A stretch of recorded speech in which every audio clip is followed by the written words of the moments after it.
Welcome to Demon Sleep. I'm here to help you unwind tonight. If you enjoy this space, feel free to like and subscribe. Tell me in the comments where you're listening from and what time it is. It makes this feel like a shared night across the world.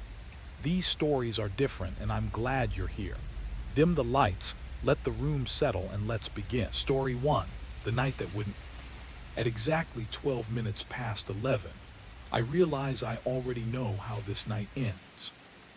That knowledge hits before the music swells, before the glasses clink, before anyone laughs too loudly to prove they're having a good time. It settles in my chest like a bruise I didn't feel form. I know because I've lived this moment so many times that the air itself feels rehearsed. The building has 40 floors. I've verified that by touching every button again and again, until the numbers stopped being numbers and became sensations, smooth, cold, meaningless. Repetition erodes significance. After enough cycles, your own life feels like a set built for someone else's story. She's wearing the dark dress. Of course she is. She always does on the last night of the year. The fabric absorbs the light instead of reflecting it, like it's already preparing for what comes next. In 3 hours, less, really, her pulse will stop and the marble beneath her will steal the last warmth from her skin. No one else here knows that. I'm standing near the edge of the room, pretending to watch the news feed mounted above the bar. The sound and the words don't line up. They never do. I've timed it. The text lags behind the voice by a few heartbeats, just enough to feel wrong if you're paying attention. The presenter smiles with her mouth while her eyes calculate something else entirely. She adjusts an earpiece. Her pupils widen a fraction of a second before she speaks, like her body heard the future first. I've learned to notice details like that. In the dark sheen of the screen, there's a shape behind me. I don't turn right away. I already know what will happen if I do. Still, instinct eventually wins, and when I glance over my shoulder, there's nothing there, just people, laughter, movement. When I look back at the reflection, the figure has returned. Tall, still, wrapped in a coat too heavy for a party. It never appears directly, only in surfaces meant to bounce reality back at itself. This is the 7th time it's happened, or maybe the 8th. The count slips sometimes. Someone presses a glass into my hand. I bring it to my lips out of habit, then stop. The liquid tastes like metal, like the inside of a battery. I don't drink anymore, but I hold the glass because she notices when I don't.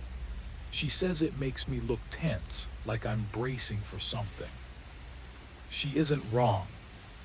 She steps beside me and the room seems to adjust around her, like she's a fixed point and everything else is scenery.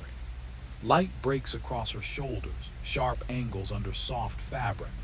I remember tracing those bones once in a place that feels increasingly fictional. Our old apartment, exposed brick, a radiator that complained every night at the same hour. I can see it clearly except for one thing. I can't remember which side of the bed she slept on. The thought stutters, refuses to lock into place. Left, no, right. The hesitation lasts less than a second, but it terrifies me. That kind of knowledge should live deeper than memory. It should be muscle, instinct. We shared that bed for years. Losing that detail feels like watching a photo fade while I'm still holding it. She's talking now. Something about how I'm staring past people instead of at them. Her voice is warm, teasing, unaware. I nod at the right moments. I've practiced this part. I know exactly when she'll smile, when she'll glance toward the windows, when the ice sculpture will crack softly as it melts. I count the delay between her words and the laughter behind us. 17 seconds, same as always. Behind her, reflected faintly in the polished floor, the figure waits. It doesn't move closer. It doesn't need to. It already knows what I do.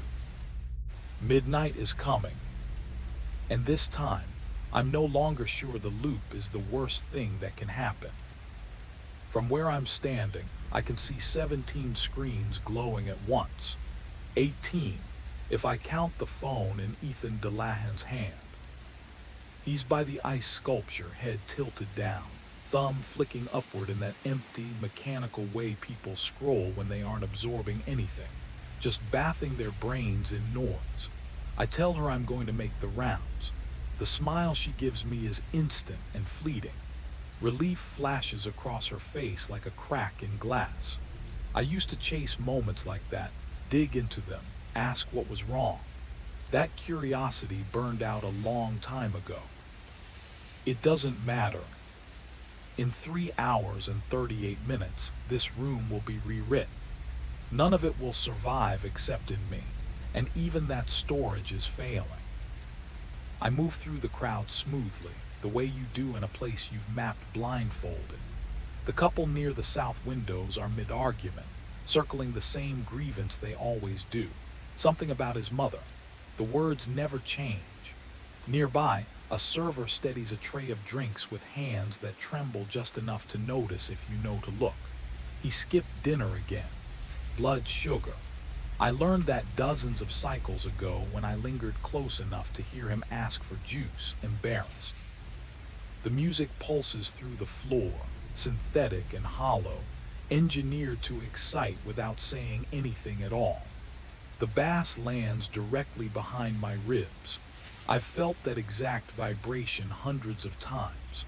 I still couldn't hum the tune if my life depended on it. At 2 minutes to midnight, the sound will die. Not fade, die. There will be confusion, 17 seconds of it. People will glance around, laugh nervously, look up at the screens waiting for permission to celebrate. Someone will start counting down late. That's when he comes in. I've watched it from every angle. I've trailed him from concrete shadows to fluorescent hallways. I've stood outside the restroom and listened to metal meet metal as he assembled the weapon with steady hands and an even breath. Not frantic, focused, like a runner at the starting line. I tried to stop him once early on. I did everything right, called it in, described the car, the bag, the timing. They intercepted him exactly where I said they would. Opened the bag. Found nothing that mattered, powder, clothes. A magazine folded at the spine. They apologized, let him go. He arrived 20 minutes later and turned the room into a grave.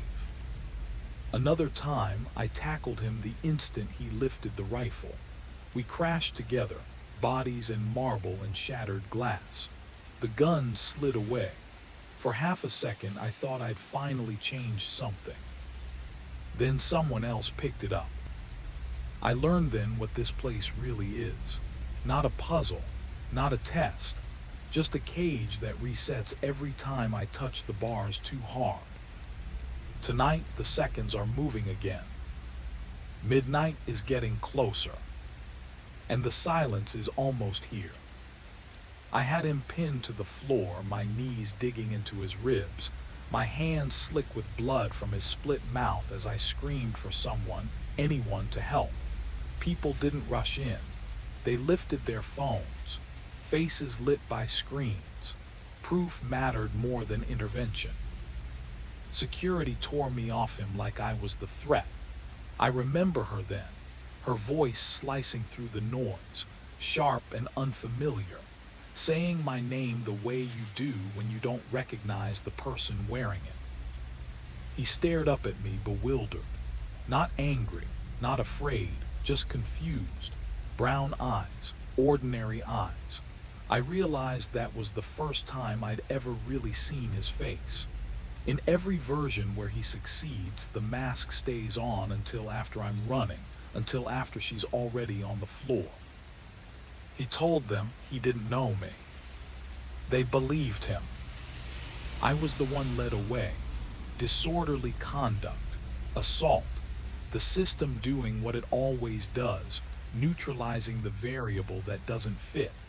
The world snapped back before the ink on my fingerprints could dry. After that, I stopped interfering. One cycle, I stood perfectly still and let it happen.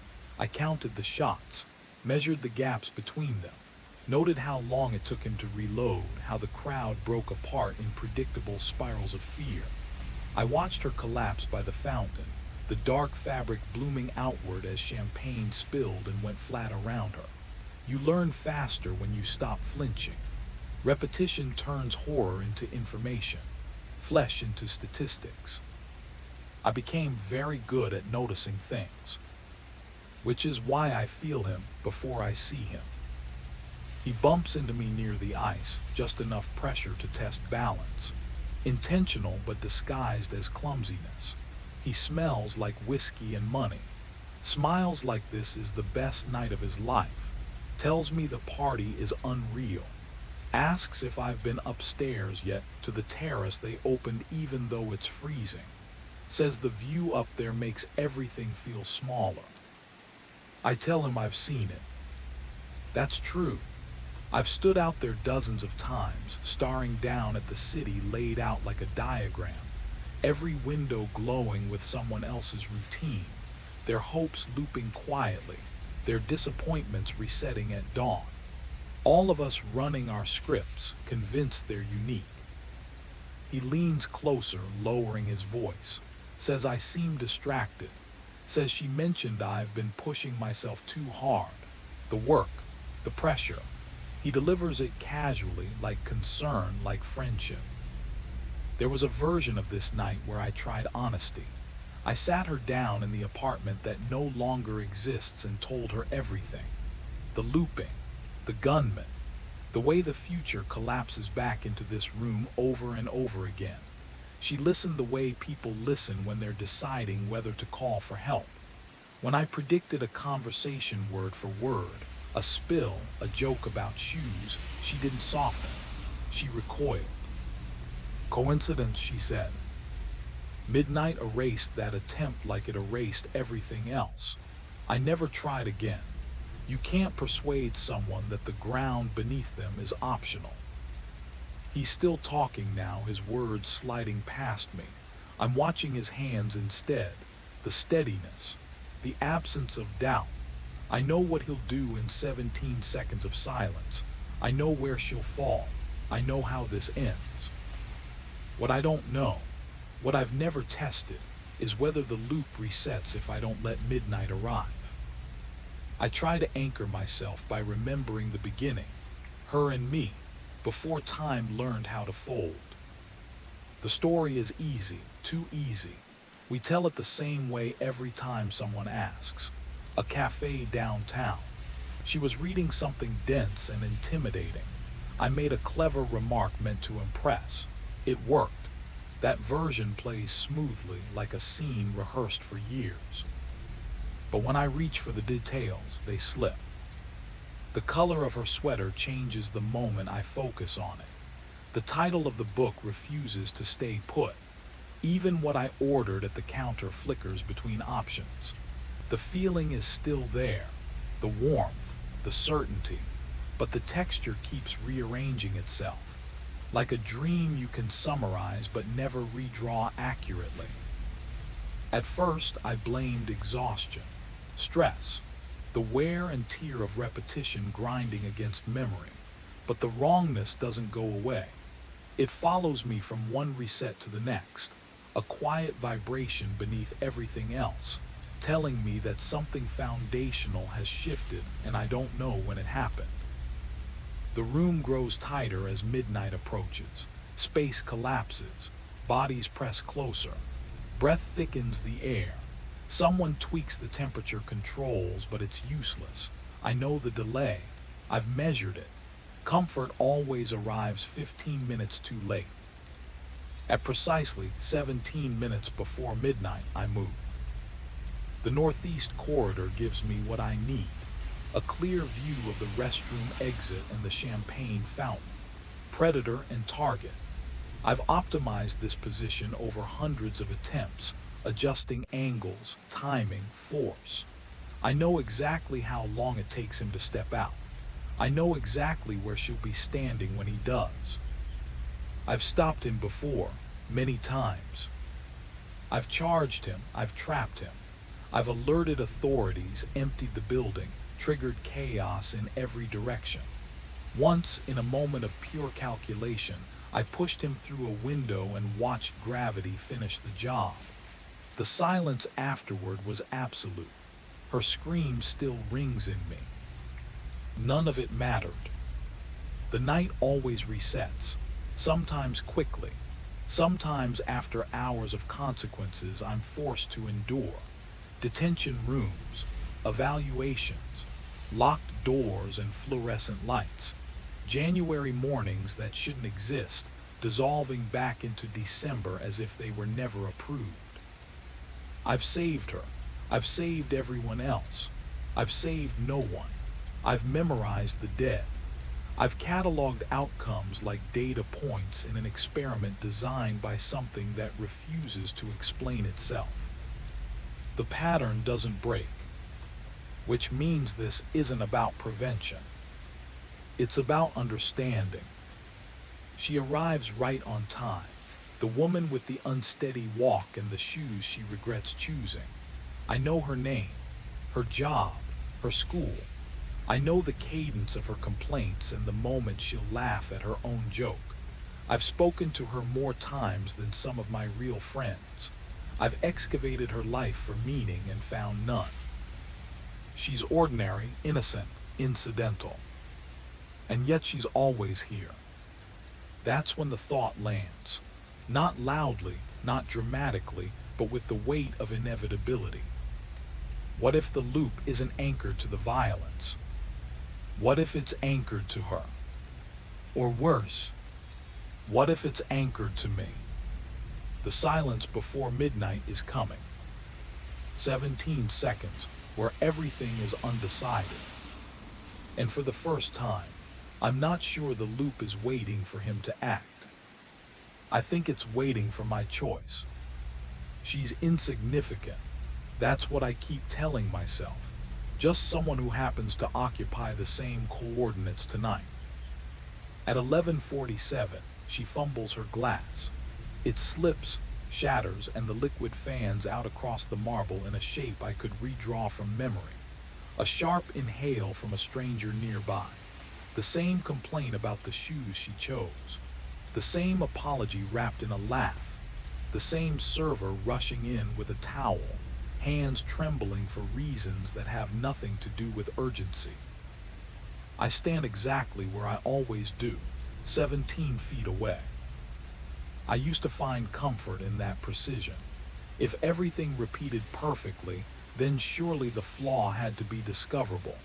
A loose thread, a switch I hadn't flipped yet. Now it feels like ridicule. Like the universe is replaying the same trick, just to show me how powerless I am to interrupt it. She finds me a few minutes later. I notice immediately that she's had more to drink than usual. The subtle lean, the careful recalibration of her balance as if the floor might betray her. Her fingers wrap around my arm. Sometimes she asks if I'm all right. Sometimes she talks, filling the space with harmless observations. Tonight, she says nothing. She just stays. Her hand is warm through my sleeve. Real, present. We face the screens together as they cut to the massive crowd waiting outdoors, faces turned upward, convinced the future is about to arrive on schedule. A ritual of belief broadcast in high definition. I want to tell her the truth. That the future they're counting down to doesn't include us. That in 7 minutes she will be gone, and I will be left holding the knowledge again. That I've already felt her weight go slack in my arms more times than I can measure. That I know the exact instant light leaves her eyes because I've watched it frame by frame. I don't say any of it. Truth has never altered the outcome. It just adds another layer of pain to remember when the night starts over. At 11:56, she speaks softly. She doesn't turn to me when she says it, as if she's sending the words forward in time, to a version of us that will never wake up together. Never joke about the party. Never pretend the music was good enough to dance until morning. I answer without hesitation. The words come easily, even though they've been worn smooth by repetition. They still mean something, just not in the way they once did. A server passes behind us with a tray raised high. In the reflection of the screen, something is wrong. The figure in the dark coat stands where the server should be. Closer now, too close, watching. When I turn, the server is there after all, weaving through the crowd alone. The reflection lingers a fraction of a second longer than it should. Midnight is almost here, and whatever has been waiting all these loops is no longer content to stay unseen. Silence arrives before anyone notices it coming.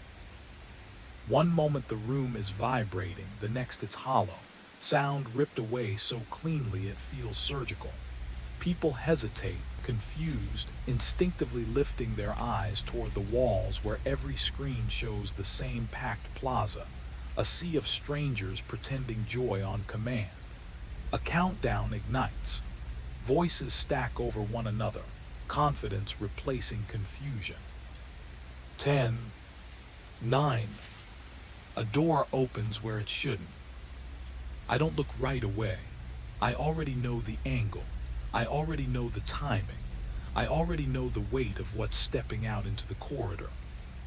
8. He's dressed to disappear. Pale mask carved into a frozen expression. Dark clothes chosen to absorb light.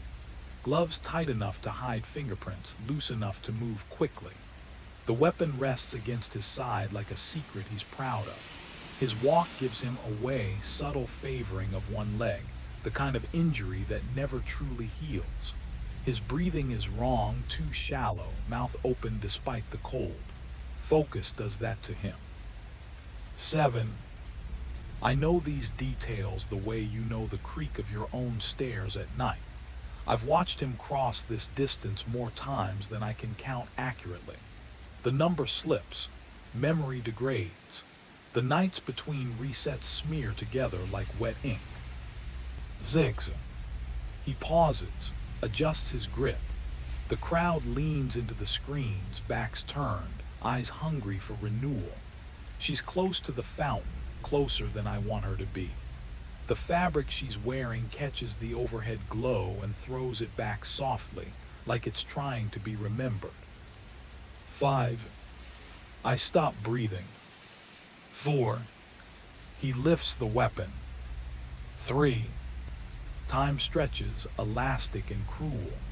This is the moment where everything still exists. Hope, prevention, choice. I've lived inside this second for lifetimes. 2. The first shot doesn't come when the voices reach zero. It never does. He waits, centers himself, chooses with care. When the sound finally breaks the air, it's not dramatic. It's precise. A crack so sharp it feels like the room itself flinched. Screams lag behind understanding. People hesitate, searching for context, trying to convince themselves this noise belongs to celebration. The second shot follows a few heartbeats later, measured, controlled. He's packing it. I'm already moving. I don't rush, I glide. Angle matters. Silence matters. The chaos works in my favor, swallowing the sound of my steps until I'm almost there. 3 feet, close enough to smell him, close enough to see hesitation flicker behind the mask. I hit him high, shoulder first. We crash to the floor. The weapon bucks once, uselessly, sending debris raining down from above. Dust fills the air. I'm on him before he can react, hands locking around his throat through fabric and plastic, every failure I've lived pressing down through my palms. His eyes meet mine through the mask.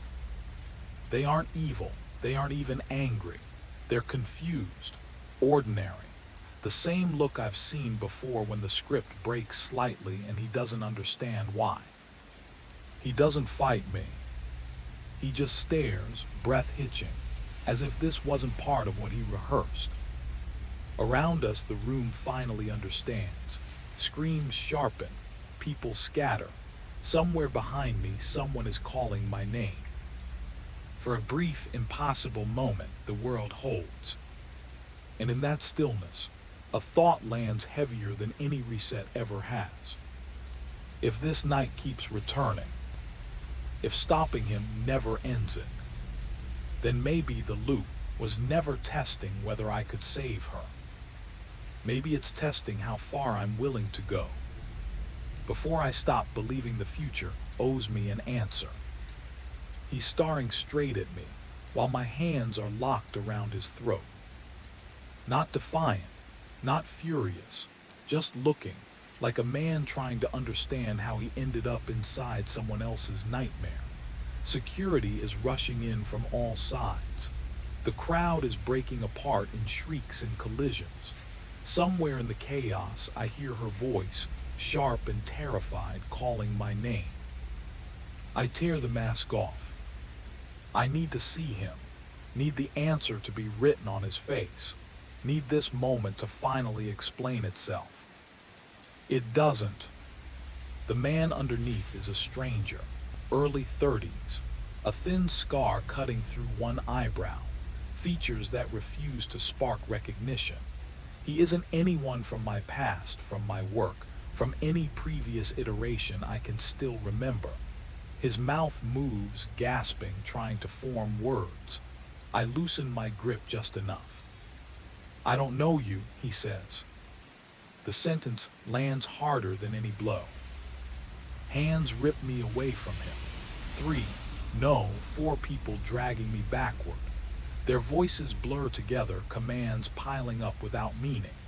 I can't stop staring at his face as they pull me off, searching it for significance, for destiny, for something that justifies all of this. There's nothing there. I'm forced to the floor. A knee presses into my spine. My cheek meets marble slick with spilled alcohol and cleaning solution. From this angle, I see her shoes. The black heels she bought just for tonight. The ones she said would hurt but be worth it. She isn't stepping closer. She's retreating, slowly, carefully, like she's unsure which danger to keep her eyes on. Police arrive. The same questions delivered with fresh urgency. My name, what happened, why I attacked him. I tell them about the gun. I tell them where to look. Bathroom, bag, cameras, garage. I hear myself speaking with the confidence of someone who has rehearsed this conversation dozens of times. Cold metal closes around my wrists. They're discussing evaluations now, observations, procedures. She's speaking to another officer, her voice too high, her gestures tight and defensive. I can't hear the words, but I recognize the posture. Fear. The kind that doesn't know where to settle yet. The reset should come any second. It always does. Midnight passed. The shooting stopped. The condition was met. The world should fold itself neatly back into the beginning. I brace for the familiar unraveling. Nothing happens. Minutes pass, then more.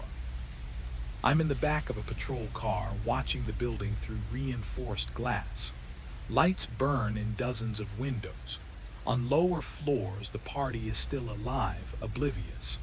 Then alarms wail. Doors open. People pour into the street, breath clouding in the cold, dresses and suits glowing under emergency lights. She's out there somewhere, alive, safe, not looping. Time keeps moving. At 10 in the morning, they walk me through fluorescent corridors that smell like paperwork and stale coffee. A detective sits across from me, pen poised, eyes sharp with the belief that this is a normal day, and I'm just another problem to be solved. I answer his questions, and with every passing second, a terrifying realization grows clearer. The night didn't reset, which means the loop wasn't broken by saving her. It was broken by something else. something I did, or something I finally stopped doing. And for the first time since this began, the future isn't erased ahead of me. It's open, and I have no idea what it's going to demand in return. I answer their questions like a machine, waiting for the familiar collapse, the moment when thought blurs, edges soften, and reality peels away. It never comes. They lock me in a cell with walls the color of resignation, a slab of metal for a bed, a toilet stripped down to pure function. In the next cell, a man snores unevenly, his breath thick and wrong, like his lungs are arguing with the air. I sit and wait. Minutes crawl past. Hours stack on top of each other. Nothing resets. Light creeps in through a narrow window, changing shades as if testing me. Dull gray, pale pearl, then the jaundiced glow of a city morning. A date forms in my mind and refuses to be erased. January 1st, the day we were never supposed to reach. I'm still here. By late morning, they let me go. No charges, too many gaps, too many unanswered questions. The man I tackled now has a name, common, forgettable, a history thick with appointments and thin on explanations. He claims he was just another guest, that I attacked him without cause. There's no weapon, no bag, no proof of anything except my hands on his throat. They suggest exhaustion, trauma, too much pressure. They offer an evaluation instead of consequences. I don't argue, I don't have the energy. She won't see me. The desk officer says she asked to be warned so she could avoid me. I nod like that makes sense, like that doesn't tear something vital loose inside my chest. I don't go home. That place belongs to another version of me, one trapped in a night that no longer exists. I take a cab to a hotel near the airport, somewhere designed to be forgotten. I pay in cash. The room smells like detergent and neutrality. I lie on the bed with the television on, watching the world continue, waiting for time to snap back into place. It doesn't. Days pass, then more. Numbers advance in order. Morning follows night like it's supposed to. The loop is gone. And yet, something is wrong.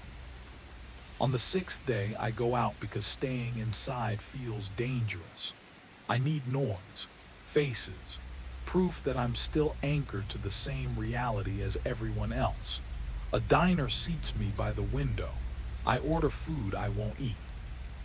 A woman at the counter keeps looking at me. Not casually, not curiously, with recognition stalled halfway to certainty. She stands, pays, leaves without saying a word, but the gaze lingers as she goes. Then I notice others. A man 2 booths down pauses mid-sip. A couple near the door whispers and glances over. The waitress sets my plate down with hands that tremble just slightly too much. No one says anything, but I know that look. It's the same look I used to give Reflections, when something felt familiar and impossible at the same time. The loop is over, but whatever was watching me inside it didn't stay behind. Plate down like she's handling something that might bite. I force the fork to my mouth. The eggs register as texture, not flavor. Across the room, the television keeps talking. A news segment rolls on, high production urgency, dramatic music underneath grainy clips. Celebrations from around the world interrupted at the same moment. Different cities, same outcome. Midnight, gunfire, panic, bodies. The numbers slide across the screen in stark white, rising faster than anyone can read. Then the image changes. My face fills the frame. Not a blurry grab, not security footage. A clean, deliberate photograph. I'm wearing a dark jacket. My expression is neutral, cropped tight like the picture was chosen carefully. A name appears beneath it. A location. A word that drains the room of oxygen. 37 dead. The number hits me harder than the accusation, because I know that number. I memorized it once. I watched it happen, or I thought I did. The footage keeps playing. Interior shots, angles I never had access to, cameras that never existed before. Marble floors slick and dark, the fountain ruined, her dress spread around her in that exact shape I can't unsee. Then I appear again, this time in motion, entering from the corridor I always watched, wearing the mask I feared, holding the rifle I spent lifetimes studying in someone else's hands.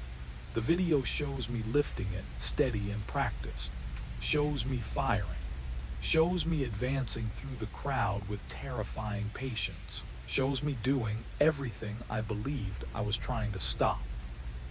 The diner has gone silent. I'm dimly aware of it, chairs creaking, a sharp inhale, someone swearing under their breath. My mouth is open, but nothing comes out. The waitress's hand disappears below the counter. Her eyes never leave me. I stand up. The chair crashes backward. Sound floods back into the room, shouting, scraping, fear finally finding its voice. Someone yells for me to stay where I am. Someone else is already calling it in. I walk.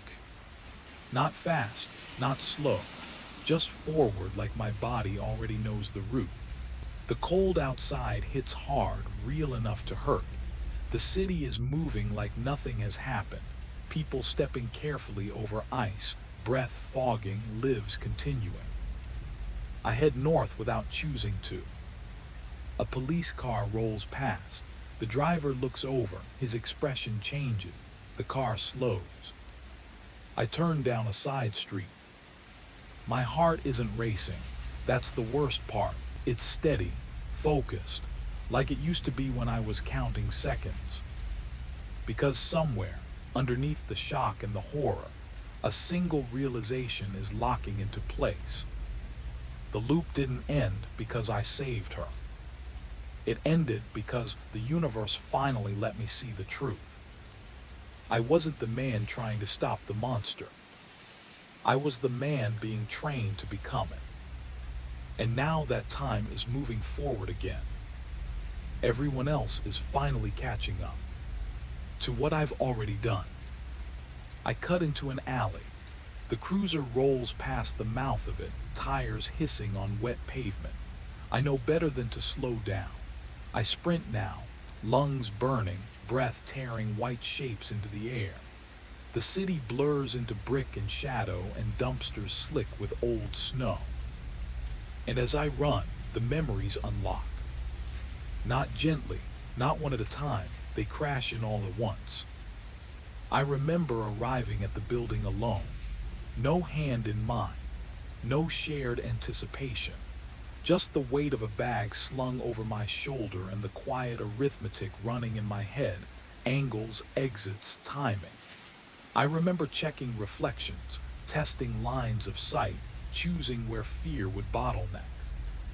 I remember the bathroom stall, the door clicking shut, the pieces coming together smoothly like muscle memory guiding my fingers.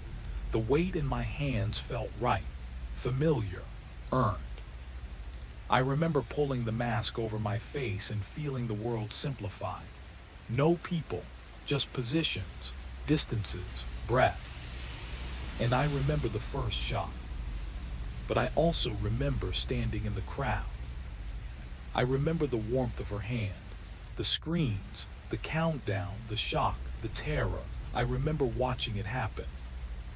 Both sets of memories exist side by side, equally vivid, equally real. I was there twice. I was the one hunted, and the one hunting. The man trying to stop the violence, and the man performing it with precision. The realization hits with a clarity so sharp, it almost feels like relief. The loops were never a prison. They were a curriculum. Every reset stripped away hesitation. Every repetition sharpened my understanding of how people move when they're afraid, how security responds when it's already too late, how long confusion lasts before panic turns lethal. I thought I was studying the disaster to prevent it. I was rehearsing, perfecting, learning how to do it cleanly. The life I clung to, the apartment, the history, the woman I kept losing, none of it was real. It was scaffolding, emotional leverage, a reason to care deeply enough to memorize every detail, to refine the sequence, to practice until there were no mistakes left to make. Grief wasn't a side effect. It was the fuel.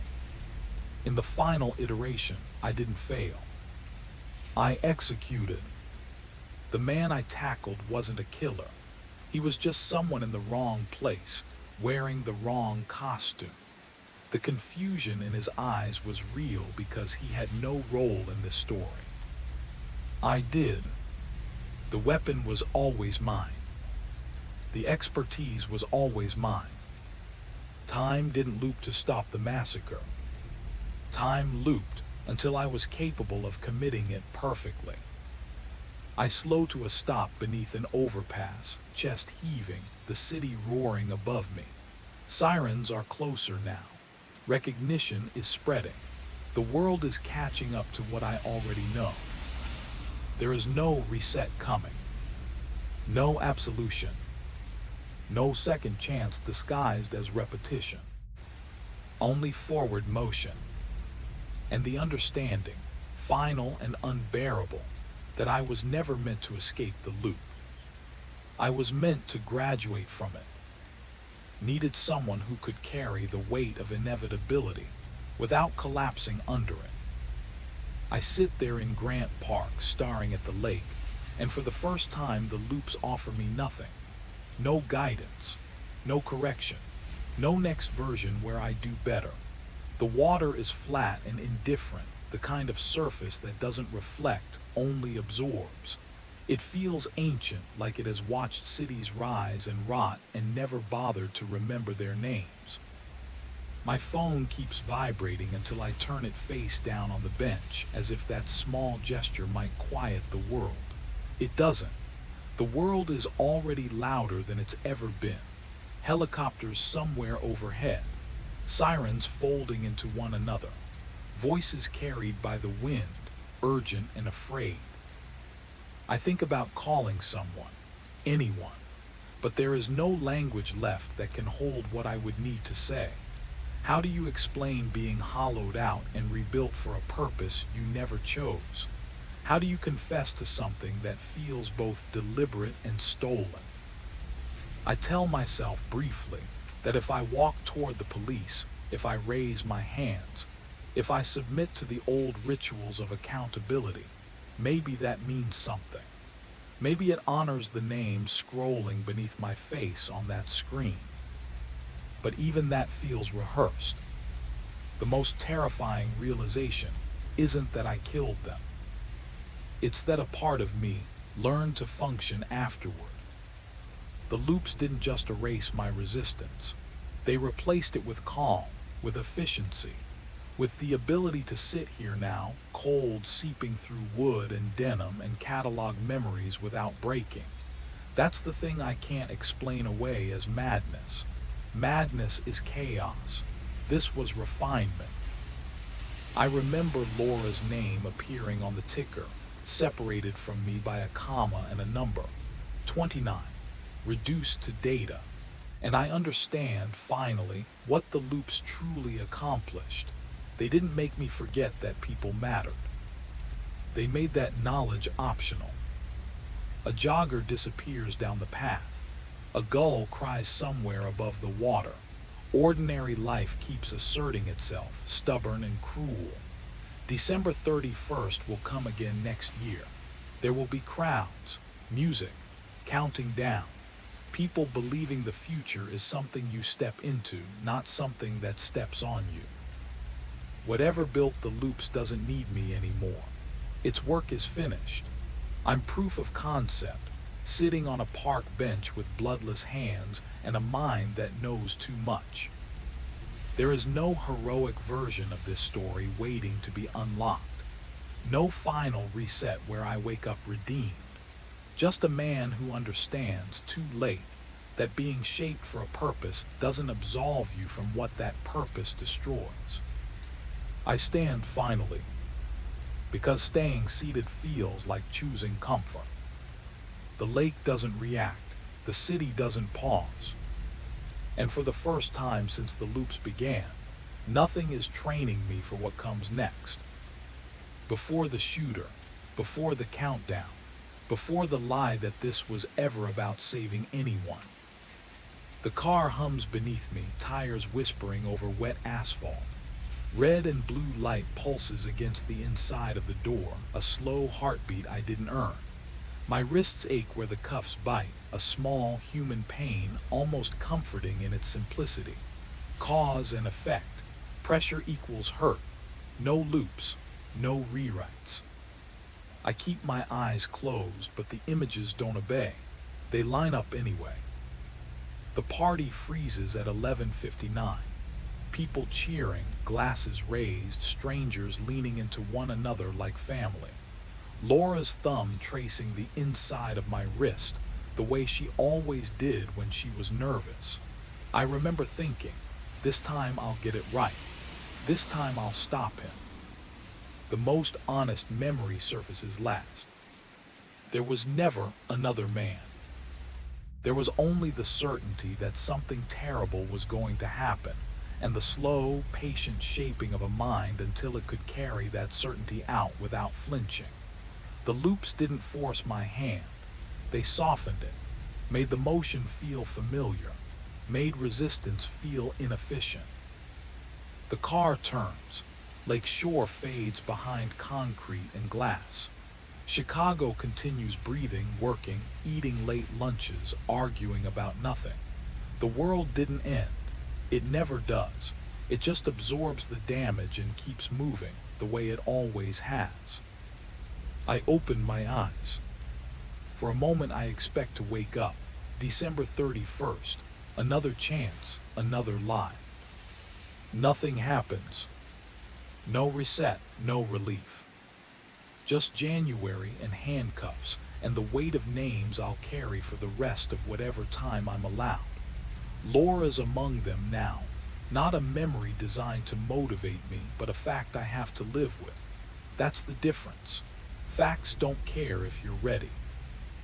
As we pull into the station, I understand the final lesson the loops never taught me. Inevitability doesn't erase responsibility. Training doesn't absolve choice. Being shaped into something doesn't mean you weren't there when it acted. They open the door. Cold air rushes in.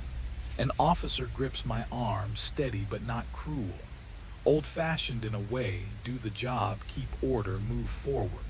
The past can scream all at once. Procedure remains. I step out. No crowd, no cameras, just concrete, fluorescent light and the long corridor where stories end and records begin. And for the first time since time itself started breaking around me, I know this part won't loop.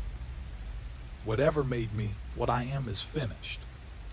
What happens next belongs to the world I damaged, and to the consequences people have always faced, long before anyone learned how to bend time into a weapon. The car slows, turn signal clicks, concrete ramps spiral down into a garage washed in sodium light. The motion is ordinary, procedural, indifferent. Tires stop, doors open, orders are given, names are logged. Time advances by minutes again instead of loops. They take me inside. Fingerprints, photographs, paperwork. Questions I don't answer because language isn't built for what actually happened. The system requires a motive, a narrative with edges it can hold. All I have are repetitions and erosion, and a certainty shaped over hundreds of passes until it no longer felt like a choice.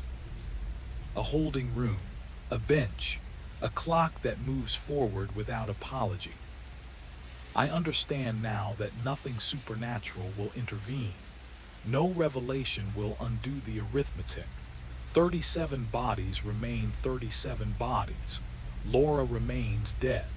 The memories don't cancel each other out. They stack. The machinery of justice will do what it has always done. Assign guilt, measure punishment, close the book.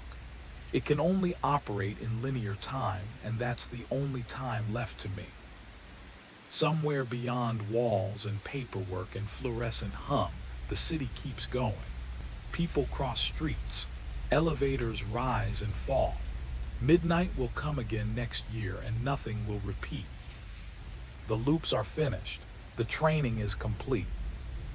What remains is a man sitting still at last, no longer rehearsing, no longer correcting, carrying every iteration forward without the possibility of revision, aware, finally, that understanding how something was made does not unmake it. The clock advances, and for the first time, it doesn't reset. It ends the moment the door opens. Cold rushes in, sharp and metallic, carrying the promise of snow that hasn't fallen yet. Hands guide me out, not rough, not gentle, just certain. I don't fight them because whatever instinct once argued for escape has already been worn down to dust. Inside, light hums. Walls close ranks. The world seals itself behind me with a sound that means there's no undoing left. I understand something then, quietly, without relief. What happened to me isn't rare. It's repeatable.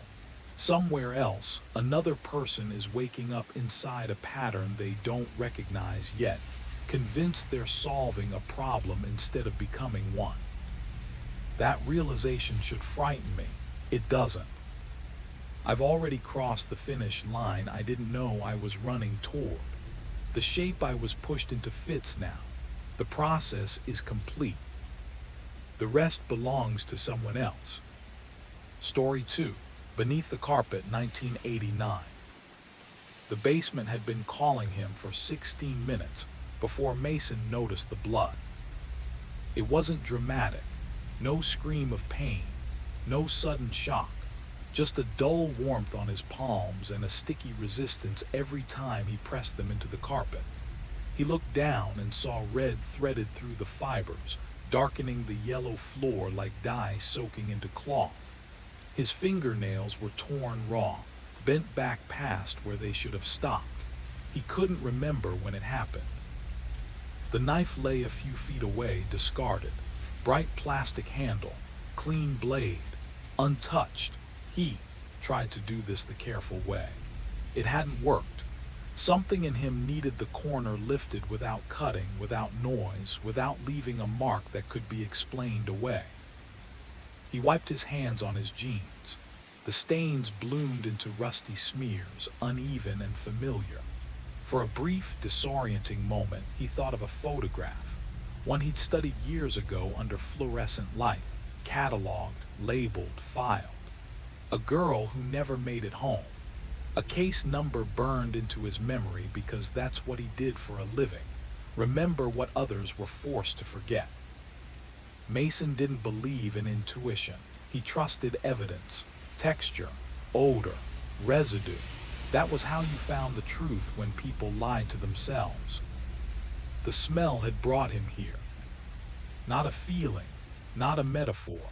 A real physical stench that hit the back of his throat when he opened the basement door.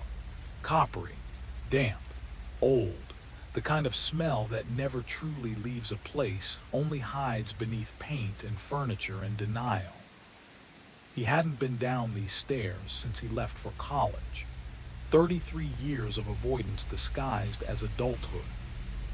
His father had died 4 months earlier, quietly in a hospital bed, reduced to paperwork and sympathy cards. The house upstairs smelled like dust and abandonment. This room smelled like something unfinished. The carpet was wrong. That was the first thing he knew for certain. Harvest gold, popular for a brief, ugly window of time, installed wall to wall in a basement that never needed comfort. His father had laid it himself in the summer of 1989. Mason remembered the weekend, the radio playing, the sweat, the urgency. He thought it was pride back then, a man improving his home. Now kneeling there, he understood it was concealment. The corner finally gave way with a sound like tearing skin. The carpet peeled back reluctantly, adhesive strings snapping one by one. Beneath it, the concrete was darker, not stained in one place but many, overlapping shapes, seepage patterns that told a story no one had ever asked the floor to keep. Mason didn't touch it at first. He stared, cataloged, compared. He had seen this before. Not here, not exactly, but close enough that his breath shortened and his pulse slowed into that terrible professional calm. Porous surface, attempted bleaching, repeated scrubbing that only drove the evidence deeper. Someone had tried very hard to erase something permanent. He sat back on his heels and felt the house shift around him, as if the weight of all those years had finally settled where it belonged. His father's workshop stood unchanged along the wall, pegboard, hooks, tools aligned with care that now felt deliberate rather than neat. A drain sat in the floor nearby. Mason had never questioned it. Basements had drains. He stood and crossed the room, each step heavy. The shelves above the workbench held old paint cans, sealed tight, labels yellowed with age. One was newer than the rest. Not recent, just less old. He opened it. Inside were rags, stiff, darkened. The smell surged back, undeniable now. He dropped the can like it had burned him. Memory began to rearrange itself. The nights his father came home late, the locked door, the rules about the basement, the way his mother never went down there after dark. The way she stopped asking questions long before she stopped being afraid. Mason sank onto the bottom step and laughed once, quietly, the sound breaking apart halfway through. He had written books about monsters who blended into their neighborhoods, men who attended barbecues and coached Little League. He had dissected their habits, their methods, their blind spots. He had built a career proving that evil didn't look like anything special. And still, he had missed this. The realization didn't come with hysteria. It came with clarity so sharp it hurt. The cases he'd been drawn to, the years, the specific window of disappearances, the geography he'd chalked up to coincidence. His father's job had placed him within miles of 3 unsolved crimes. One of them, just one, had haunted Mason enough to include it in every lecture he gave. A girl who vanished in 1989. Harvest Gold. He pulled his phone from his pocket and scrolled with hands that no longer shook. Old files, scans, notes. He stopped on a photograph he knew by heart. The smear on his jeans matched it almost exactly. Mason sat there until the light from the basement window shifted from gray to blue, until the house felt smaller, until the silence pressed in hard enough to demand action. He didn't call the police right away. Instead, he stood, peeled back the carpet further and mapped the stains, counted them, measured spacing, estimated time. He documented everything the way he always had, because procedure was the only thing standing between him and collapse. When he finally made the call, his voice was steady. By the time they arrived, the basement was full of people who knew what they were looking at. Flashlights, cameras, gloves snapping into place.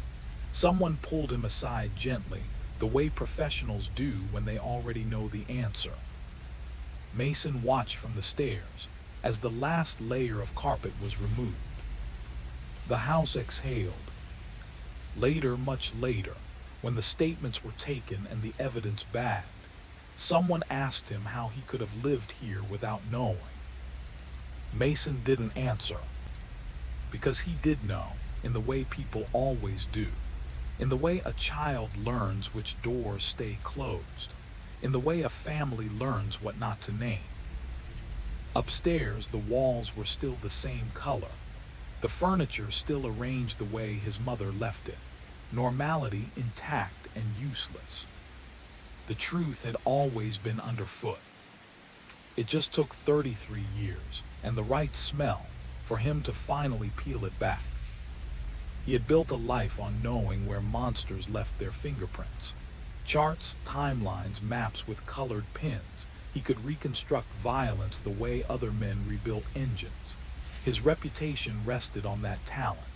Interviews praised his composure, his precision, his refusal to sensationalize.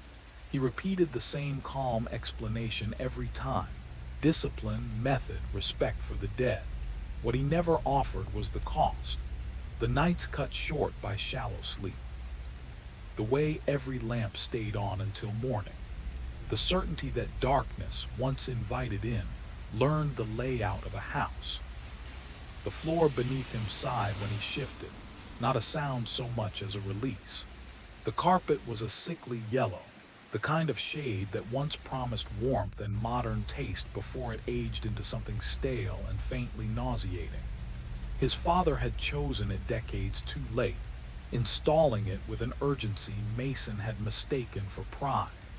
Only now did the memory rearrange itself, edges sharpening as if the past were correcting him. He pressed his hand down again. The fibers swallowed it whole, dense enough to feel deliberate. A charge snapped up his arm, not the harmless spark of dry air, but a sharp insistence that bit into muscle and bone.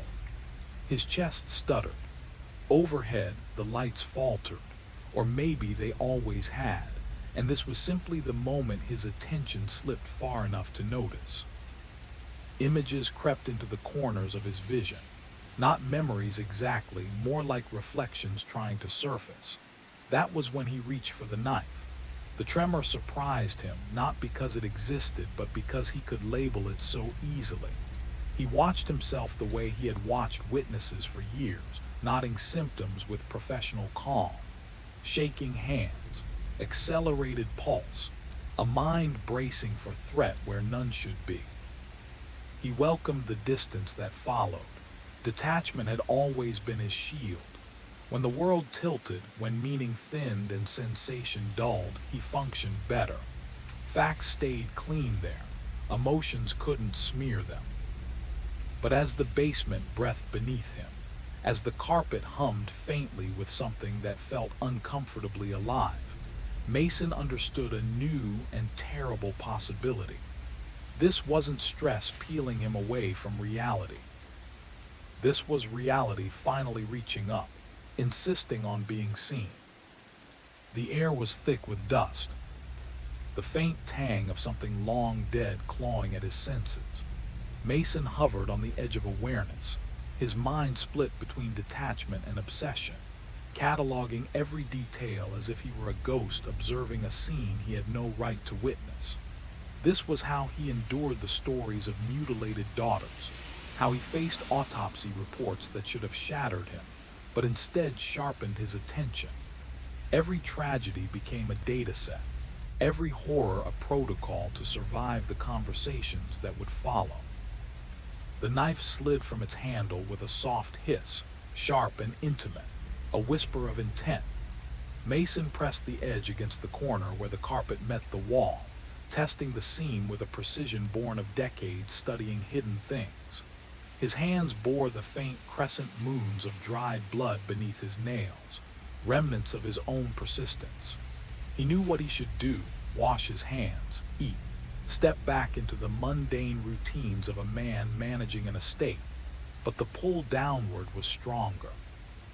The basement demanded his focus. He cut. The fibers resisted, dense and stubborn, releasing a smell that made his stomach twist. Melted synthetics mingling with something older, older than memory, older than neglect. Mason inhaled carefully, trained to distinguish decay with almost surgical precision.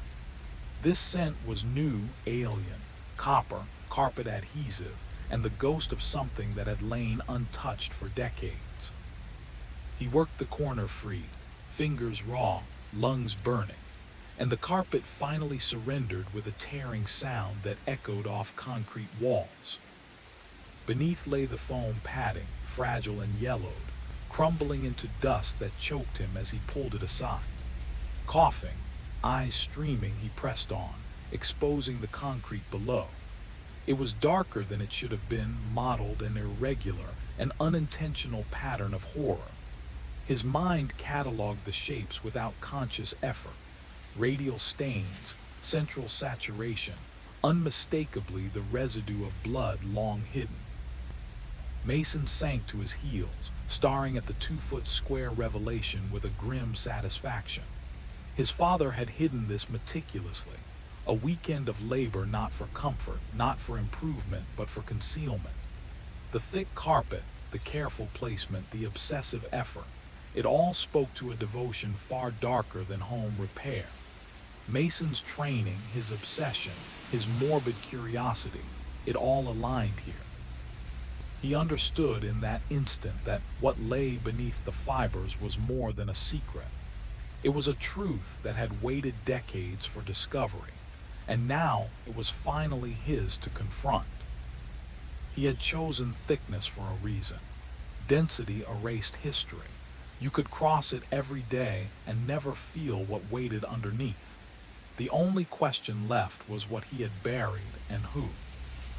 Mason pushed himself upright, joints screaming after too long on the floor. The basement opened around him like a held breath, a wide, low ceiling, walls humming with fluorescent light.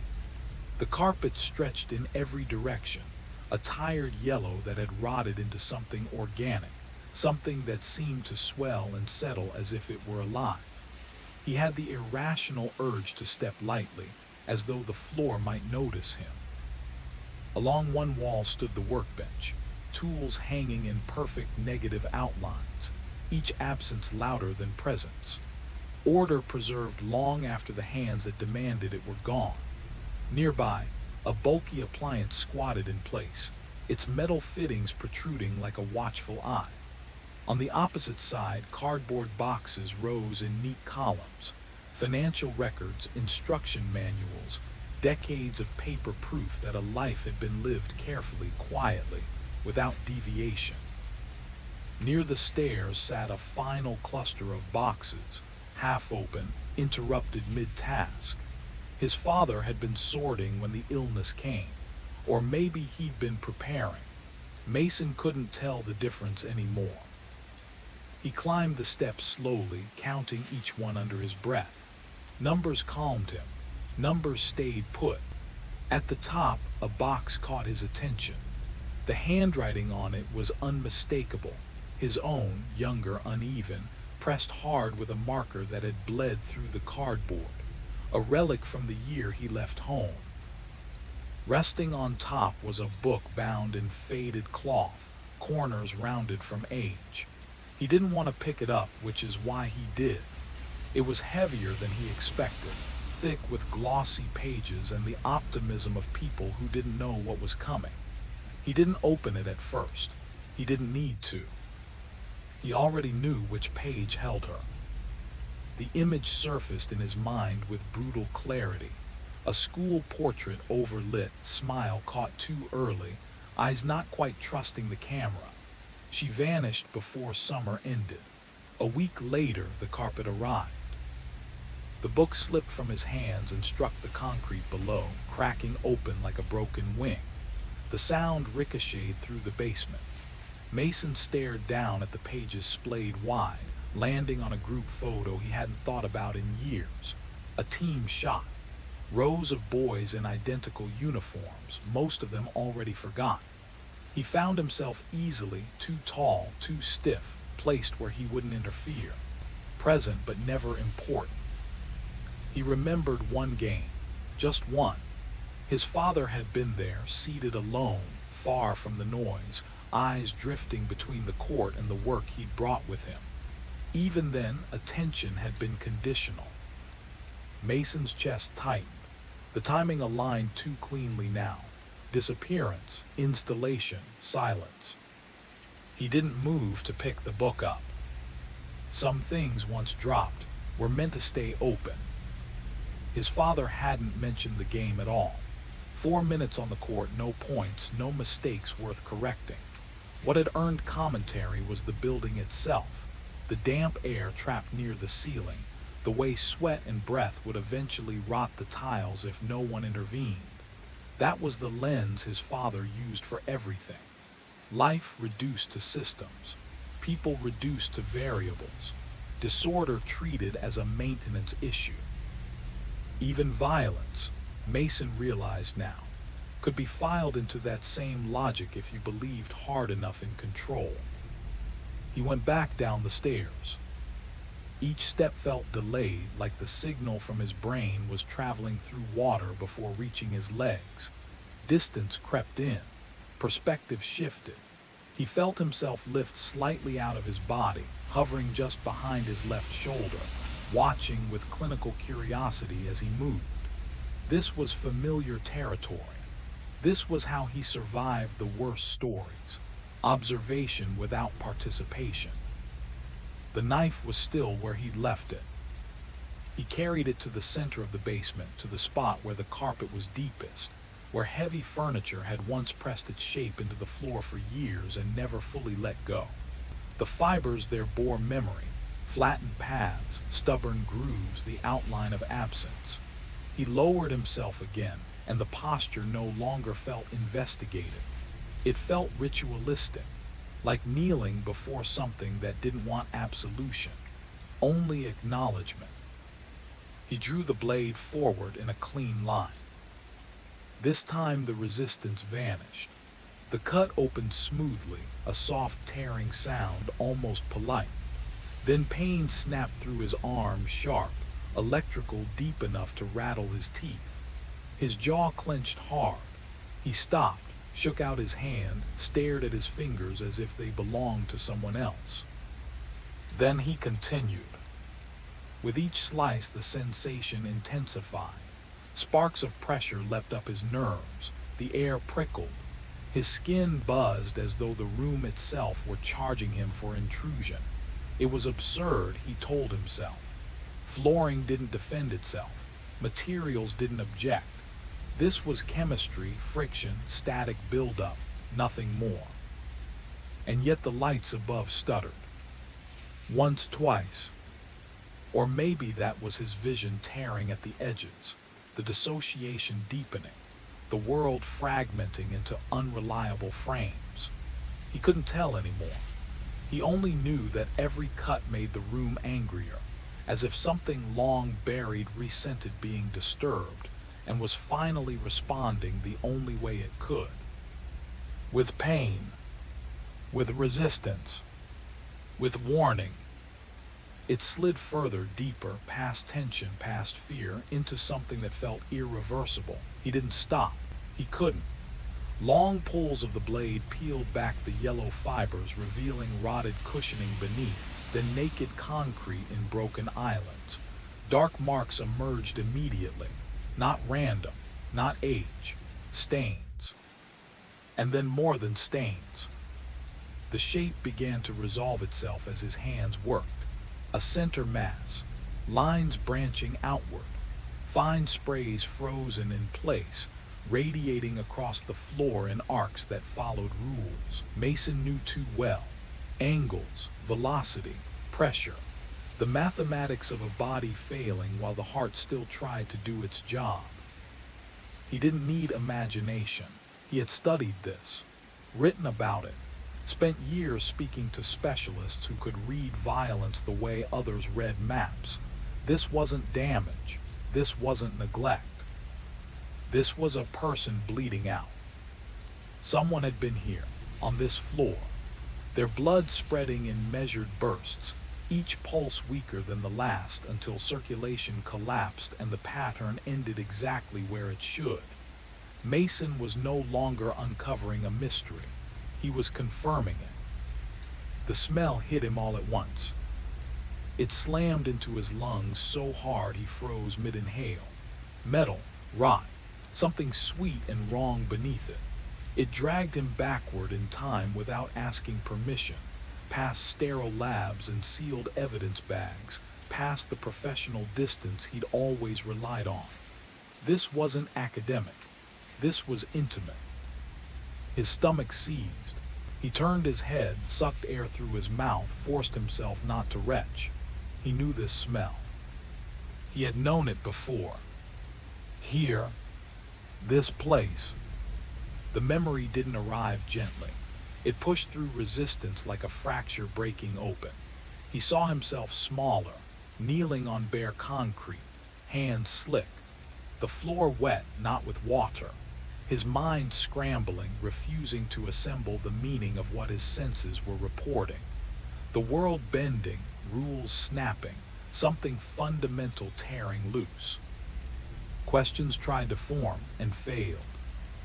When had he been here like this? When had his knees pressed into blood?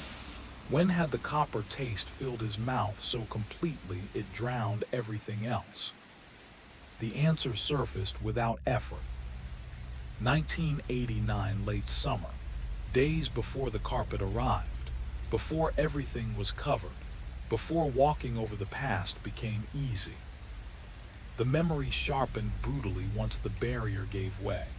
No blur, no mercy, just clarity so precise it hurt. His hand froze mid-cut. The knife trembled slightly in his grip.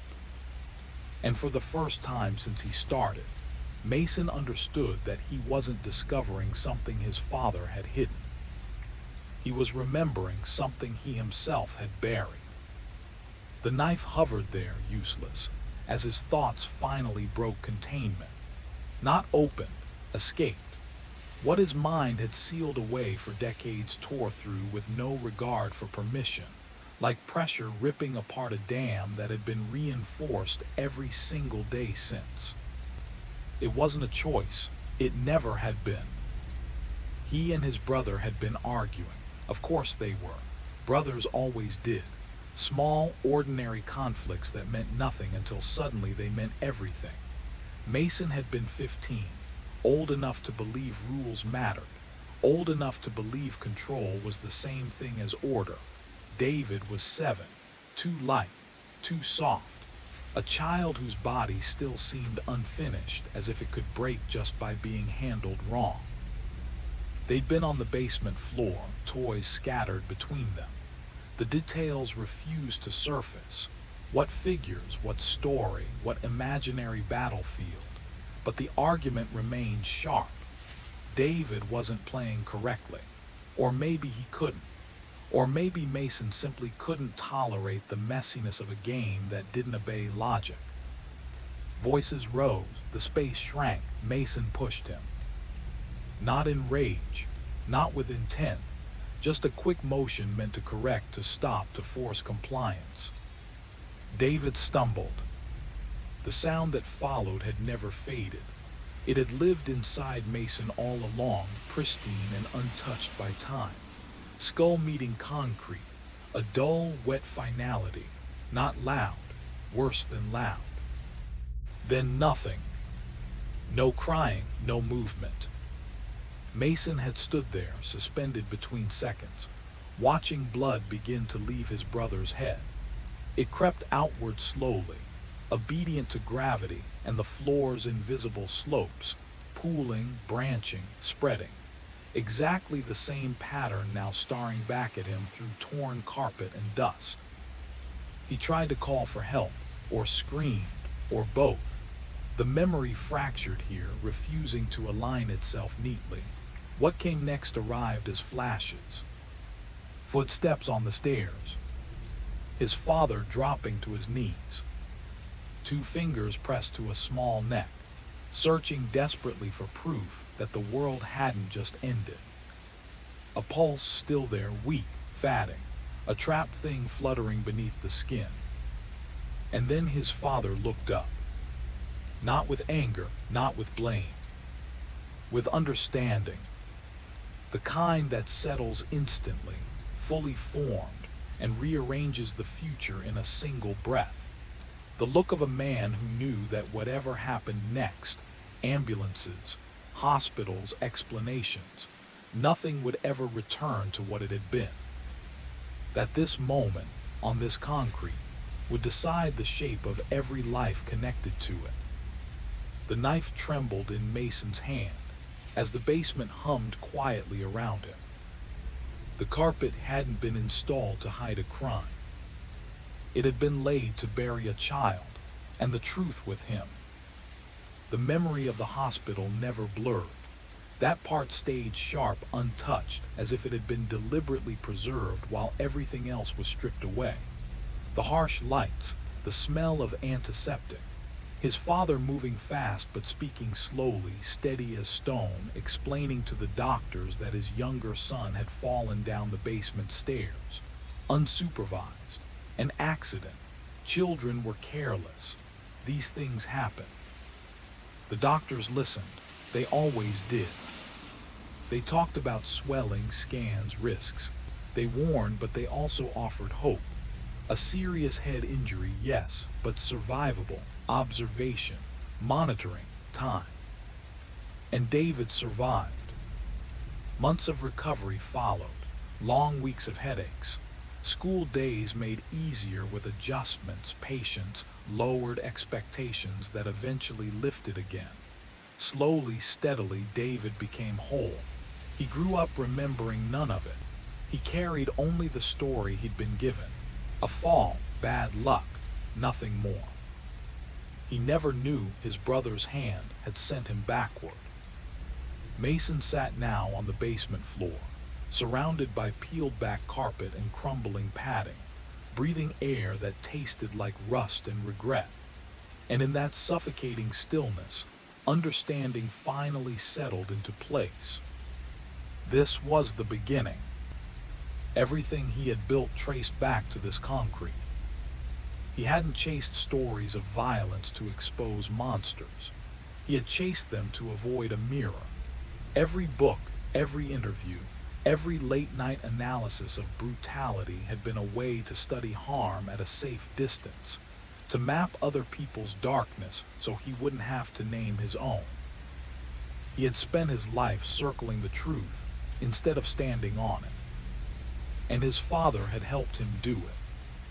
After the hospital, his father had come back here, found Mason exactly where he'd left him, still, silent, locked in the posture of someone whose world had stopped mid-second. He hadn't shouted, hadn't demanded explanations. He had cleaned. Bleach, water, endless scrubbing, stains that faded but refused to vanish. Knuckles split and raw, blood mixing with blood. And when it still wasn't enough, he made a final decision. He covered it. The following weekend, despite the heat, despite the sweat pouring down his face, he installed the thickest carpet he could find. Measured, cut, glued. Section by section, he built a surface that could be crossed without feeling what lay beneath it. A floor that absorbed memory, a barrier that allowed life to continue. He sealed the basement. He sealed his son. And Mason finally understood that the carpet hadn't been laid for comfort. It had been laid so a boy could grow up without ever having to remember who he really was. The weight of it finally crushed him. His sight smeared, the room dissolving at the edges. He wiped his face without knowing why, then felt the wetness on his skin and understood too late. The sound that tore out of his chest didn't belong to a grown man. It was raw, broken, stripped of language. He folded inward, sobbing the way children do when something has gone wrong and cannot be fixed. The knife slipped free and struck the floor with a sharp, accusing clang. He had done this. His hands, his anger, his moment of refusing to bend. The stain beneath him wasn't a mystery or a symbol. It was evidence. And his father had spent more than 3 decades burying it, not out of fear but devotion. The carpet hadn't been deception, it had been mercy, a father's desperate attempt to give his son a life untouched by a single, unforgivable second. And Mason had run from that mercy his entire adult life. The lights above him fluttered, steadied, then flickered again, slicing time into fragments. The room felt off balance, like a tilted photograph. He dropped his hands to the floor, pressing his palms against the cold concrete, against the darkened shape that marked where a child had bled while his brother stood frozen and silent. The foundation was indifferent. It kept its secret without judgment. Another memory surfaced, slow and reluctant, not from that summer, but years later. The girl everyone whispered about. Her remains found far from town. A confession, a stranger, a closed case. His father had not killed her. That truth settled with brutal clarity. For decades, Mason had carried a shadowed suspicion, had shaped his entire life around it. He had chased monsters through interviews and archives, convinced he was searching for his father's face in other men's crimes. The irony burned now, sharp and merciless. He had been wrong.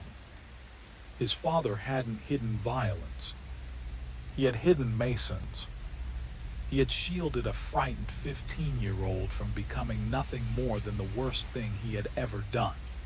He had chosen love over exposure, mercy over ruin, carpet over concrete. Mason rose unsteadily to his feet. The basement no longer felt sinister.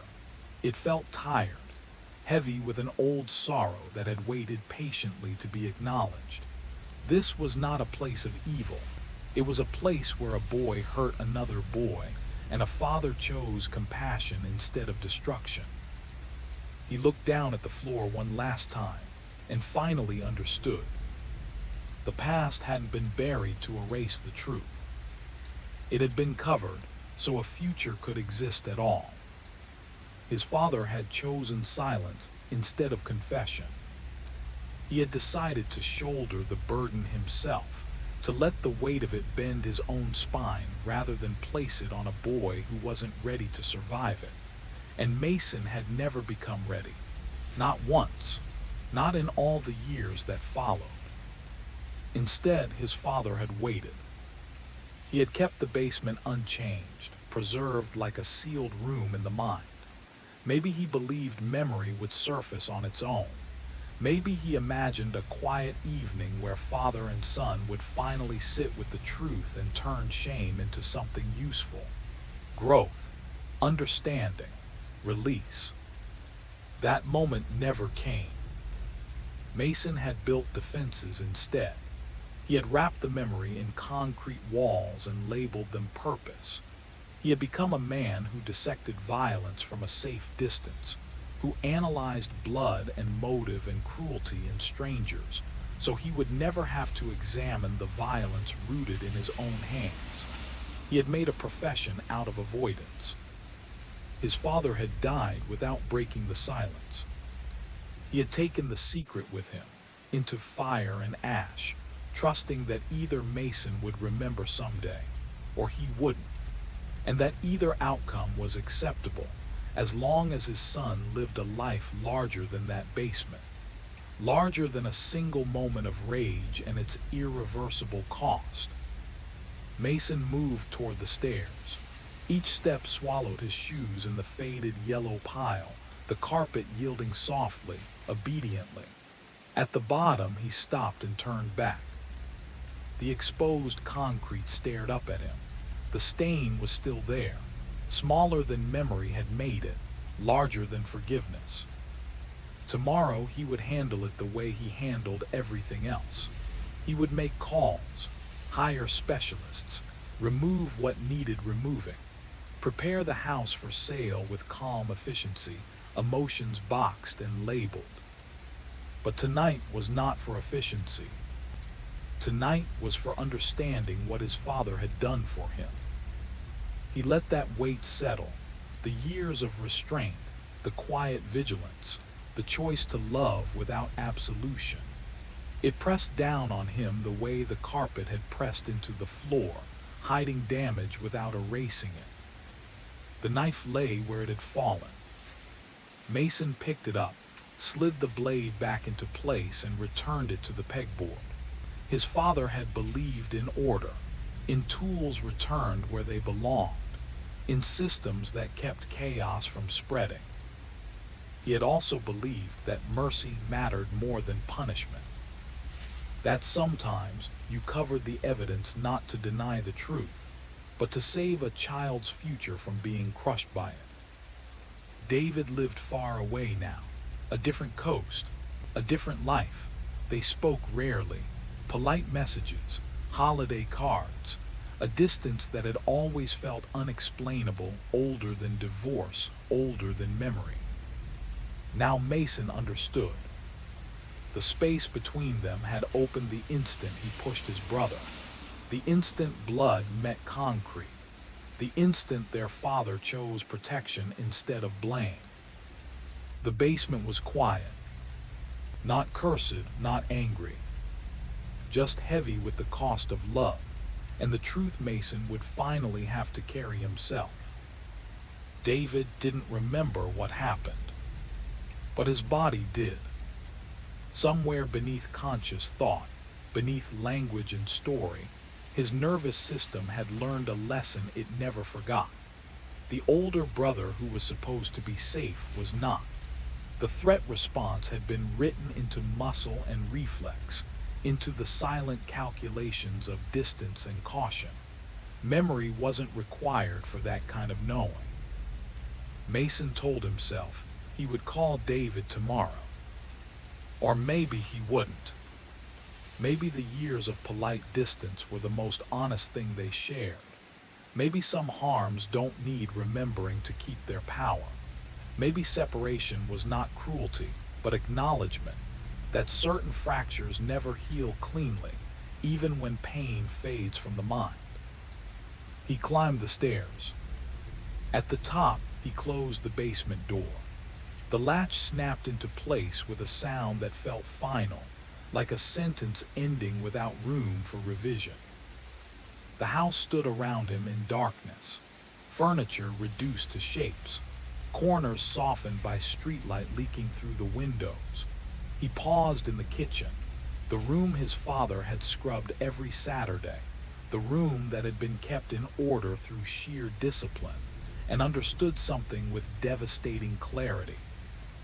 He hadn't spent his life chasing monsters. He had spent it running from himself. And even that wasn't quite true. He wasn't a monster. He had never been one. He had been a 15-year-old boy who lost control for a second and caused harm he never meant to cause. Teenagers did that. They collided with consequences they weren't equipped to understand. They acted before judgment had finished forming. Sometimes that learning came with bruises, sometimes with blood on concrete. The difference was that most were forced to face it. They were stopped, corrected, made to apologize, made to feel the weight of cause and effect while it was still fresh, still shaping who they would become. Mason had been spared. His father had stepped in, had lied when it mattered, had cleaned the floor, had buried the evidence beneath carpet and silence, had allowed the memory to sink so deep it shaped Mason's life without ever revealing itself. Whether that had been right or wrong, Mason would never know. It had been a parent's decision, the kind made in seconds under unbearable pressure, when truth threatens to destroy and mercy feels like the only door still open. His father had chosen mercy. And Mason had grown into a man who studied violence from a distance, who listened to grief with genuine empathy fueled by a guilt he couldn't name, who helped others understand crime while remaining blind to the one moment that had structured his entire existence. The house was still, and for the first time, Mason wasn't running from what lived beneath the floor. The irony would have made his father smile. Mason could see him now, not the quiet man bent over stacks of papers, but the one who had dropped to his knees on cold concrete, fingers pressed to a child's neck, counting seconds while making a decision no textbook could prepare you for. The man who had lifted his younger son and rushed for the car. The man who had come back alone, found blood soaking into the floor and erased it with the same careful precision he applied to everything else in his life. Not out of denial, out of choice. A problem with no clean solution. His father had lived by numbers. He knew some equations didn't have a single right answer, only trade-offs. You maximize one outcome by accepting loss elsewhere. He had chosen to protect Mason's future, knowing it would cost him truth, knowing it would mean carrying the weight alone. Mercy instead of exposure, potential instead of punishment. And it had worked on paper. Mason had built a life others respected. Success, recognition, contribution. But every step forward had rested on a hidden subtraction. A lie laid down like flooring. Silence stretched across decades so a boy could grow without collapsing under memory. Now the silence was gone. He had peeled back the covering, uncovered the stain, let the past rush in with its full mass. The protection was finished. The question wasn't what had happened anymore. It was what to do with knowing. He crossed the dark house and stopped at the bedroom that had once been his. The door opened to a space preserved by neglect rather than care. The same narrow bed, the same proportions. A room that had held a boy who woke shaking night after night without understanding why. Fear without context. Guilt without language. Mason lay down fully dressed and stared at the ceiling. Acoustic panels, one marked by an old water stain, yellowed into permanence. The leak had been fixed long ago, but the mark remained. His father had been precise about repairs, yet selective about erasure. Some damage was corrected. Some was allowed to stay, a record that something had happened here. Mason understood that now. You don't fix every trace. You choose which ones can be lived with. He lay there breathing in the quiet, knowing sleep would not come easily, knowing tomorrow would demand decisions, calls to make, truths to carry, a self to integrate instead of outrun. For the first time, he wasn't looking away. He was staying with it. A single ceiling tile bore a stubborn stain, yellowed with age, and Mason realized he understood his father better now than he ever had. Perfection wasn't the goal. Some marks refused erasure. Some stains survived every effort to scrub them away. Perhaps that tile was his father's quiet lesson. Hiding something doesn't make it vanish. Some truths linger beneath the surface, waiting. The best you can do is build a barrier, a thin shield between past and present, so life can go on. Mason closed his eyes, knowing sleep would not come. He had lived decades with nights like this, lying awake in apartments across cities, reconstructing the final moments of strangers, tracing their last breaths, calculating timelines of lives ended too soon. Tonight, the lens had turned inward. Tonight, the crime scene was his own. He imagined the day he pushed David, the sound of impact still echoing in his memory. The blood on the basement floor, the shock frozen in his chest, and then his father's response, the rapid-fire calculations of a man used to problems with consequences. He could see it clearly now, the choices branching out like a tree. Call the police, and Mason would have been swept into a permanent record, labeled, analyzed, punished. Or act swiftly, create a story that protected both children, conceal the evidence, preserve hope where it could exist. His father had chosen the latter. Calm, precise, authoritative, he had lied to the hospital staff, scrubbed concrete until his knuckles burned, and laid down carpet thick enough to swallow history underfoot. A physical shield for the body, a psychological one for the mind, and it had held. 33 years of forgetting, of repression, had allowed Mason to study killers, interview murderers, dissect violence, all while remaining blind to the first act he had committed himself. The realization should have been freeing. Therapists promised release through confrontation. Mason felt none of that relief.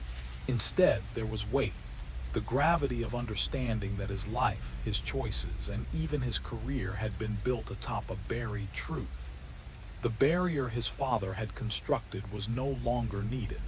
He had pulled it back, exposed the stain, and now the past was alive again, demanding acknowledgement. He inhaled, letting the air in the dark room fill his lungs, tasting history, guilt, and a strange, cold clarity. This was the moment everything shifted. The past and present collided, and Mason understood, finally, what his father had given him.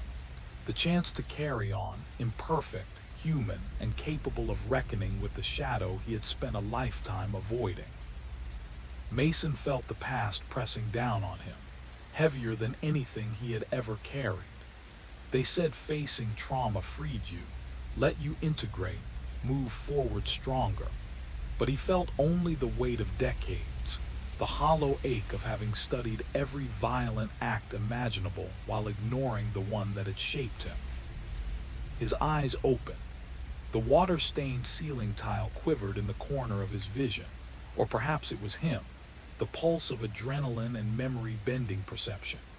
He sat up, feet brushing the bedroom carpet, coarse Berber from the 1970s, not the plush harvest gold that had hidden blood beneath the basement floor. Different carpet, same house, same foundation, same slab of concrete bearing secrets he had slept above, ignorant of the violence buried beneath him. The house had held two realities, the ordinary surface of daily life, and the hidden truth that persisted regardless of attempts to erase it. He rose, feeling the familiar distance of dissociation return, his mind shielding him from the full weight of memory. At the window, he stared at the street where he had learned to ride a bike, waited for the school bus, lived a seemingly normal childhood, all while his father carried a secret that allowed that normalcy to exist. Outside, the maple tree planted the year he was born stretched high, its roots tearing through the sidewalk in jagged fault lines.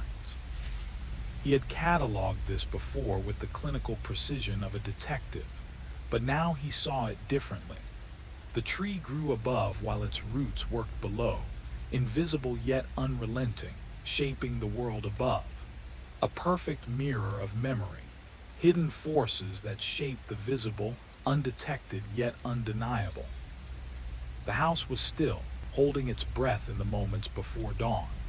Silence filled every corner, absolute and expectant. Mason had known this quiet before, the 3 a.m. stillness that sharpened thought, that made the world feel suspended between two truths. Tonight, the silence was different.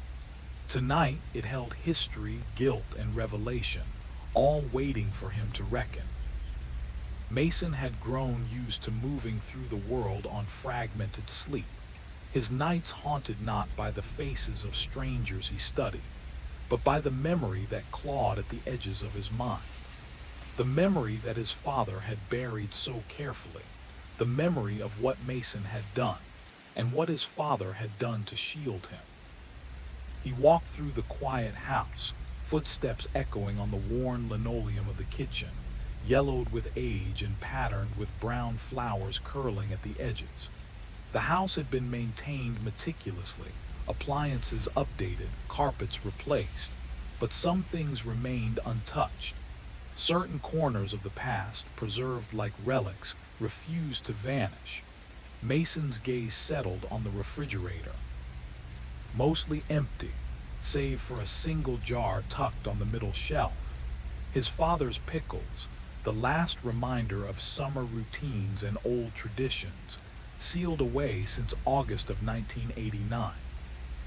He held the jar, reading the neat, precise handwriting of his father, The same care poured into grading papers and marking errors, now marking nothing about the secret Mason had carried for decades. The lid came off with a soft pop, releasing a sharp, vinegar-scented cloud that carried decades of quiet summers. He poured the cucumbers down the drain, brine spiraling and vanishing like time itself, leaving the jar empty on the counter. Mason studied the handwriting again, the meticulous loops and angles, thinking of the things his father had corrected, and the one thing he never had: the basement, David, the blood, the silence that had lasted 33 years. Outside, the sky churned with the first lightning of a storm, black ripping into gray. Mason had been awake for 24 hours, yet the exhaustion was meaningless against the surge of recollection, the pull of understanding, the sudden recognition that some lessons aren't taught, some errors cannot be corrected, and some love carries the weight of unspoken truths. The moment he returned to the basement, a shiver ran through him. The fluorescent light hummed overhead, casting a sterile glow across the worn concrete and the jagged strips of carpet he'd torn back. Nothing had changed in 33 years. The stain waited, patient, unforgiving. Mason stepped down the stairs, each tread echoing in the quiet house, and sank to his knees. His palms pressed against the cold concrete, rough and unyielding, as if it had been waiting all along to reveal its truth. Pain lanced through his fingers. Fresh blood welled from beneath his nails, mingling with the old, brown remnants of past guilt. He straightened, leaning against the wall for support, every muscle trembling, every breath shallow. Tomorrow he could call someone to deal with the carpet, or he could leave it. The decision didn't matter right now. He climbed the stairs slowly, leaving the basement door ajar, the lights burning like a silent witness to everything that had occurred here. In the living room, Mason sank into the sectional sofa, feeling the deep impressions left by his father's weight over decades. Outside, dawn bled pale yellow across the street, softening the hard lines of the house, hiding the basement's dark secret. He had come home to settle an estate. Instead, he had uncovered the truth of himself. The monsters he had spent a lifetime studying, tracking, and chronicling had not been strangers. They had lived within him all along. The first car of morning rolled past, its driver oblivious to the house, to the history sealed behind its walls. Mason thought of his father, the man who had chosen mercy over revelation, who had covered the evidence, installed the carpet, and let a boy grow into a man without forcing him to carry the weight of his own mistake too early. Whether that trust had been wise, Mason did not know. He rose, moving through the house like a ghost, touching the surfaces meticulously maintained by his father. Every polished counter, every aligned frame, every ordered shelf was an act of love, a system created to counteract chaos, to shelter a son who had caused harm he could barely comprehend. The basement door remained open. The stain beneath waited. Mason's blood had joined David's, a new layer over the old, a testament to time and truth. He would not sell the house. He would honor it not for the hiding but for the protection, not for the concealment but for the mercy. Sunlight poured fully into the rooms now, illuminating ordinary walls, ordinary floors, ordinary furniture, holding within them an extraordinary history. Mason breathed in the morning, felt the weight in his chest ease slightly. He was alive. He was aware. He could choose. He would leave the carpet back, the concrete exposed, and step forward knowing that some truths, once uncovered, could be faced without fear. The basement breathed quietly around him, neither a tomb nor a courtroom, but a place suspended between reckoning and mercy. The room held two truths at once, the moment of violence and the shield of protection his father had laid over it. Mason's chest ached, his hands still slick with blood, but he was no longer running. For the first time in decades, he was present. That alone was a beginning. The house whispered in its own language, wood settling, foundations shifting, a subtle symphony of persistence rather than decay. Every board, every beam, every surface had been maintained so that when Mason returned, he would find not condemnation but a structure strong enough to hold him. And it was true. The house was still standing. The evidence remained, concrete cold beneath his palms, holding the memory of what had been done and what had been forgiven. Here in this quiet corner, his blood mingled with his brother, forming a mark that time could not erase. The stain would persist as long as the house did, a permanent witness to a truth long buried. Mason would carry it, not as shame alone, but as understanding. He would integrate the moment of his 15-year-old self, the anger, the mistake, with the man he had become. The sun climbed, filling the basement with a soft, impartial light. Strips of carpet lay peeled back around the edges, revealing both the concealment and the protection it had provided. Every fiber had been laid with intent, every layer a choice made out of love. Mason looked at it all and finally understood. The push, the blood, the harvest gold shaft. It was all part of a design to give a boy a chance to grow into a man who could survive knowing exactly what he was capable of.